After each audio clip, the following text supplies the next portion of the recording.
So another League Cup campaign comes and goes all too quickly.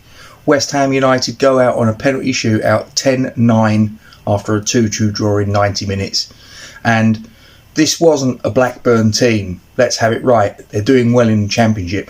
But this wasn't the Blackburn 11 that started, that was at full strength. This was essentially, by and large, a Blackburn reserve team. And, okay, you could argue that by and large it was a West Ham rotated team as well. But there's a big difference between Blackburn's rotated team and ours. For example, we had a £27 million centre-back in our ranks. We had our Premier League record goal scorer leading the line. This wasn't a team of reserves. We got a French World Cup winner between the sticks.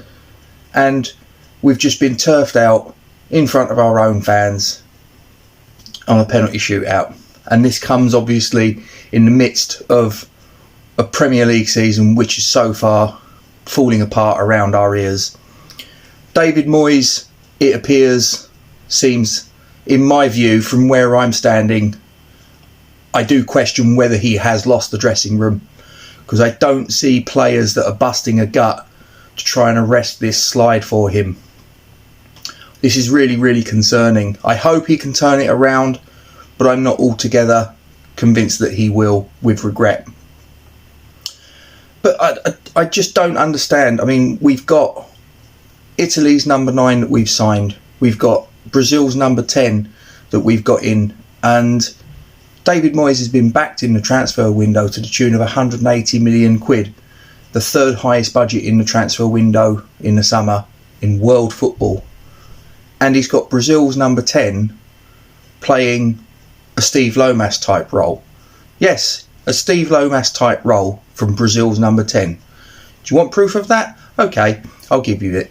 Crystal Palace, Brazil's number 10 made 6 tackles, the most amount of tackles of any West Ham player made in that match. In fact, he was double the amount of Craig Dawson, a centre-back. Why have we got Brazil's number 10 making that amount of tackles in 90 minutes against Crystal Palace? Alright, he didn't have a particularly great game, it has to be said, but let's be fair, it was his first match coming back from an injury, so I'll give him that as a little bit of mitigation. We just seem to be incapable of doing the basics right. Football's not a tough game, it's a simple game. People overcomplicate it with complex terminology and whatnot, but really it's essentially a very simple game. And one simple aspect of it is when you win possession of the ball is to try and get the ball forwards quickly whilst the opposition are still in disarray and need to reorganise from an attacking phase into a defensive one. And we seem to be incapable of going from back to front once we've won possession and playing the ball forward with any quality. We seem to go sideways, we seem to go backwards before we go forwards an awful lot of the time, which gives our opposition an opportunity to reorganise, regroup and get into a defensive shape, which makes it more difficult for us to try and get through. Now, some people, when I've made this point to, have turned around to me and said that the reason that this is happening is because the players that are further forward are not running into the space, not trying to lose their marker and finding a pocket of space to receive the ball. The question is, what came first, the chicken or the egg? Did the players with the ball stop making the forward passes because the players up front weren't running into space to receive? Or did the players up front stop running into space to receive because the players further back kept passing the ball sideways and backwards, so the ball didn't come, so they gave up? I really don't know what the answer to that is. But I do question whether the time of David Moyes as West Ham manager is, as I say, regretfully coming to an end. I have been a David Moyes fan in terms of his achievements. Maybe not always his style of football. He does seem to have this inferiority complex when he goes away from home to a top 6 team. He does seem to have this thing about him, and the record is testament to that, of him never having gone away to a top 6 team in his tenure at West Ham. Both tenures, in fact. Not once has he gone away from home to a top 6 team and won a game. That's quite a damning statistic. I have a great deal of respect for David Moyes in terms of his achievements. Like I say, his first tenure, he comes in, he saves us from relegation. He's waved goodbye, he comes back 18 months later, he saves us from relegation again. He gets us 6th place in the Premier League, he gets us 7th place in the Premier League, and in between that, he gets us a European semi-final. Fantastic achievements. I can't say that. Yes, like I say, I can argue about his style of play at times, but in terms of his achievements, I've got a great deal of admiration for what he's done. But everything has their time and all things must pass. And I do wonder if he has lost the dressing room, as I suspect he may have done. This is now the time that West Ham need to get things in place for the next man to come in to take the manager's hot seat.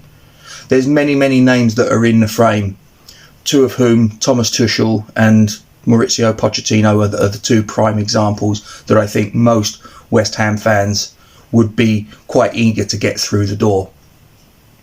However, I've got a different name to put forwards, and this is a guy with Premier League experience, top level Premier League experience, Premier League winner in actual fact. Not only that, he's got Serie A titles under his belt, Coppa Italia titles under his belt. He's even got a Turkish Cup, if you please. And if that's not enough, in the last Euros, he actually won it. Roberto Mancini is the man that I'm talking about.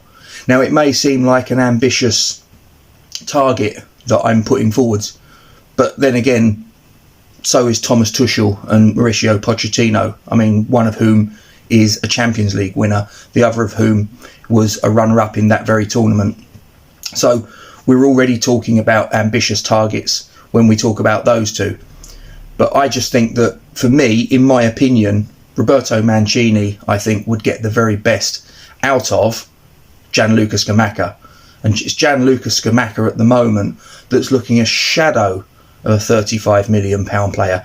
I know he didn't start yesterday. I know he came on as a sub. I'm not talking about yesterday. But Gianluca Scamacca, in the space of the last 4, 5, 6 games in league football, has gone from looking like a hot prospect, one of the top European young strikers of last season. He's gone to a player that looks completely disinterested, disillusioned, and just has no heart and no desire to try and get a goal at the right end of the pitch. And I believe that someone that could get the very best out of him is the guy that has brought him into the Italian national squad in Roberto Mancini. Now, Italy at this precise moment in time, they didn't qualify for the World Cup, so they won't be doing anything during the World Cup. He'll be doing a scouting or whatever, working for Italian television.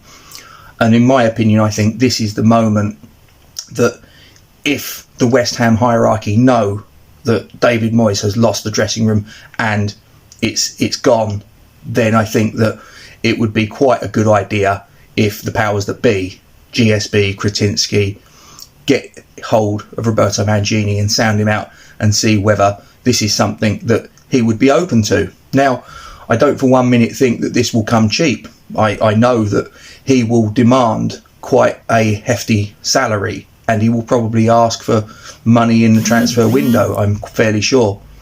But at the minute, let's be completely honest, we're sleepwalking into a relegation battle, and should the unthinkable happen, well, that's a conservative estimate, £180 million straight away that we've lost. And that's not to mention about players that will want to go, players that will want to move on. Do you honestly think that Scamacca and Paqueta will stick around in the Championship? Because I don't for one moment. So it may well be that we have to try and find a way to finance it and get us into a situation where we can, as I say, because I believe that Roberto Mancini, he's an attacking manager. He can be, he's got many different guises. He can be defensive, he can be offensive. Yes, he's Italian, and the general perception of Italian managers is they're quite defensive, and he can be like that. But at Manchester City, and yes, I know there was money involved at City, but he was the guy that essentially started the ball rolling. He won them their first Premier League title. He won them their first FA Cup in God knows how long, the year before they won the Premier League. He got in players like Toure, Kompany, Silva, Aguero, that set the ball rolling for, latterly Manuel Pellegrini and then Pep Guardiola to get further success in the Premier League. So I believe this guy has an awful lot to offer West Ham United as a club. This is just my opinion, and as I say, I stress that this is who I think we should be really looking at if David Moyes has lost the dressing room. I hope he hasn't. I hope that I'm saying this and that we go out against Leicester and we put them to the sword and we play open, expansive, attractive football. We're on the front foot from the first minute, not from the 60th. Containment football. This is not what Brazil's number 10 was signed up to play. This is not what Italy's number 9 was signed up to play. Containment football for an hour and then hit them with everything in the last half an hour. That's not what they've signed up for, and it's not what we as West Ham fans are looking for. I've had enough of it now, and the time's come. We've got to see a very, very quick turnaround. Otherwise, I'm afraid, I think that the writing is on the wall for Mr. David Moyes.